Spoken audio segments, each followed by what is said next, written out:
اب کچھ لوگ کھڑے ہوئے جنہوں نے اس فسق و فجور کے خلاف جہاد کا علم بلند کیا اور باقاعدہ صف بندیاں ہو گئی، جنگ شروع ہوئی. کچھ وہ خاندان تھے جو فسق و فجور میں مبتلا تھے، کچھ وہ خاندان اور قبیلے تھے جو اس کے خلاف جنگ کر رہے تھے. جو خلاف جنگ کر رہے تھے، فسق و فجور کے خلاف جنگ کر رہے تھے، ان میں بنی ہاشم تھے. ہمیشہ سے تاریخ گواہ ہے بنی ہاشم نے فسق و فجور کے خلاف جہاد کیا ہے ہمیشہ، اور یہ تو زندہ تاریخ ہے. تو جو لشکر محاذ جنگ پر جاتے تھے، تاریخ کا حوالہ دے رہا ہوں، آپ جا کر مستند تاریخیں پڑھ لیں، بطور خاص تاریخ یعقوبی پڑھ لیں. تاریخ یعقوبی میں ہے کہ لشکر جاتے تھے، کبھی کبھی اس میں حضرت ابو طالب جاتے تھے، کبھی نہیں جاتے تھے. بزرگوں کی شان یہی ہوتی ہے، جوانوں کو بھیج دیا، کبھی چلے گئے کبھی نہیں گئے. اب تاریخ میں یہ جملہ آتا ہے کہ لشکر والے آتے تھے اور کہتے تھے آپ ہمارے ساتھ ضرور چلا کریں، صرف آپ کی موجودگی سے ہمیں فتح حاصل ہو جاتی.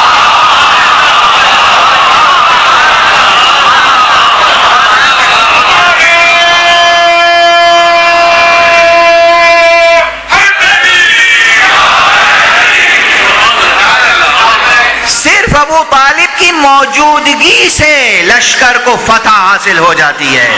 یعنی ابو طالب تلوار نہیں اٹھاتے، جنگ نہیں کرتے، صرف موجود ہوتے ہیں تو وجود کی برکت سے فتح حاصل ہو جاتی ہے. ایسا کوئی شجاع ہو تو اس کے زیر سایہ جو شجاعتیں پروان چڑھتی ہیں یا محمد بنتی ہیں یا علی بنتی ہیں.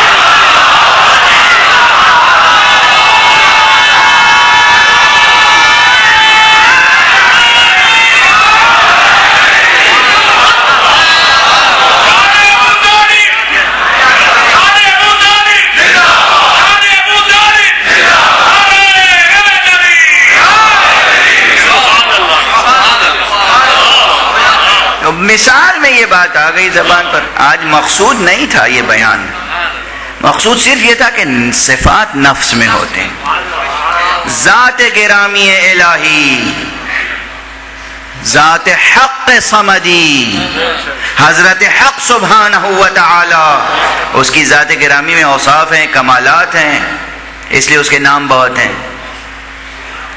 حضرت کی ذات گرامی میں اوصاف الہیہ ہیں، اخلاق الہیہ کا پیکر ہیں، اس لیے ان کے نام بہت ہیں. اور جو ان کا نفس ہے،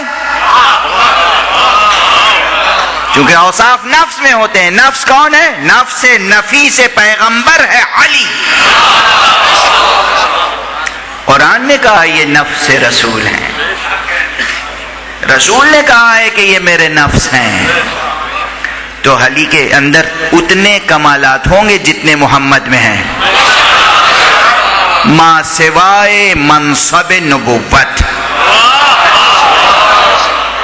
علی نبی نہیں ہیں، علی رسول نہیں ہیں. رسالت ختم ہو گئی امام المرسلین پر، نبوت ختم ہو گئی خاتم النبیین پر.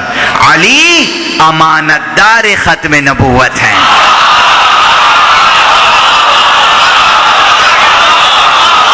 علی محافظ ختم نبوت ہیں. علی کے اندر بھی سب اوصاف ہیں، وہ سب اوصاف جو پیغمبر میں تھے، وہ سب صفتیں پیغمبر کی علی میں آئیں. کیوں نہ آتی؟ زبان چسا چسا کے پالا.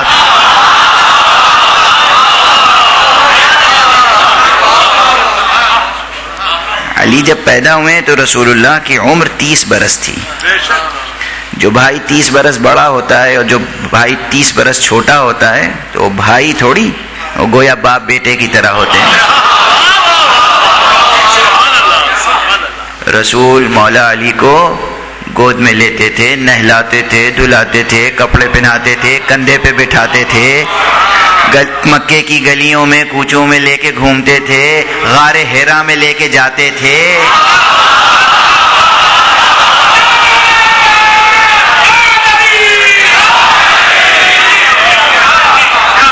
اسی لیے چونکہ غار حرا میں لے کے جاتے تھے، اسی لیے جبرائیل اگر پیغمبر کے بعد کسی سے مانوس تھے تو بس علی سے.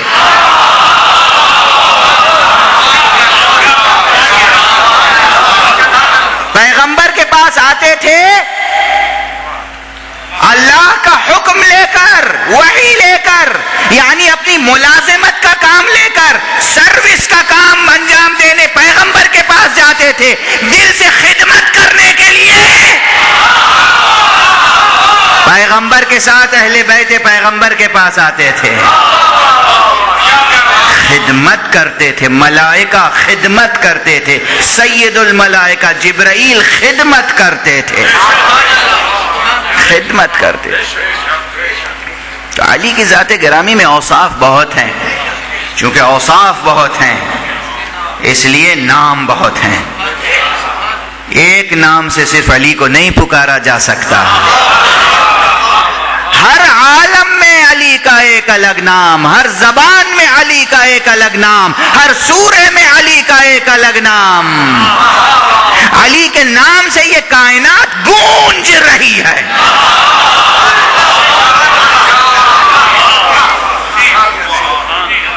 بہت مرتبہ ہے علی، ہر سورے میں علی کا نام ہے.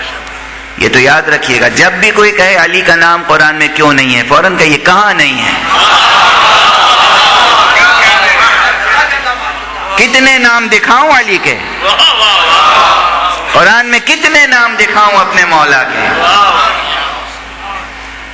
یہ بھی جملہ معترضہ تھا. کہنے تو یہ جا رہا تھا کہ میں حضرت زہرا کا نام بتاؤں قرآن میں کیا ہے. اسی جملے سے آگے بڑھ گئی تھی. حضرت زہرا کا ایک نام تو کوثر ہے.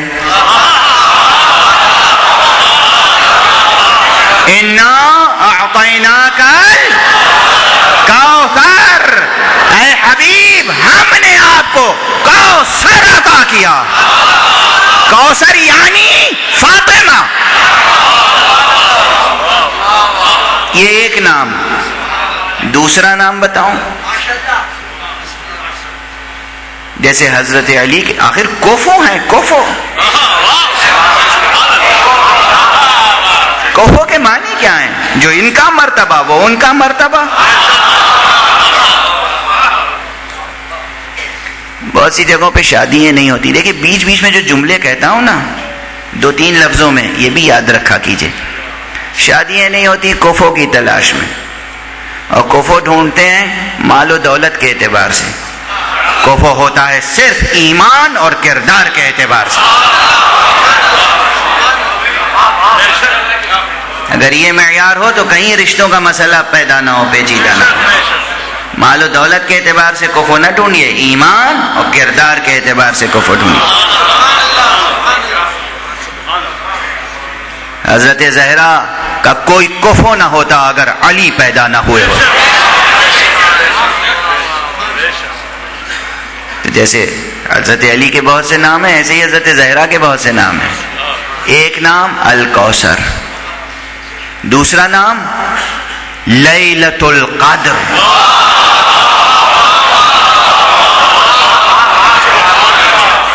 لیلۃ القدر زہرا کا نام ہے، قرآنی نام. اِنَّا أَنزَلْنَاهُ فِي لَيْلَةِ الْقَدْرِ، ہم نے قرآن کو لیلۃ القدر میں نازل کیا ہے.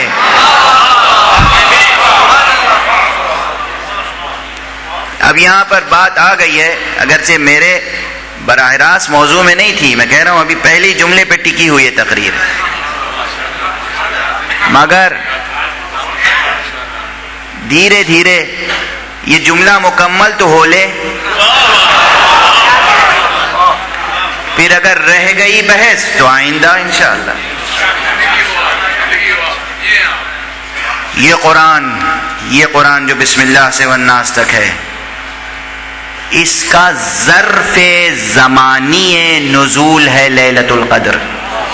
لیلۃ القدر کیا ہے؟ ظرف زمان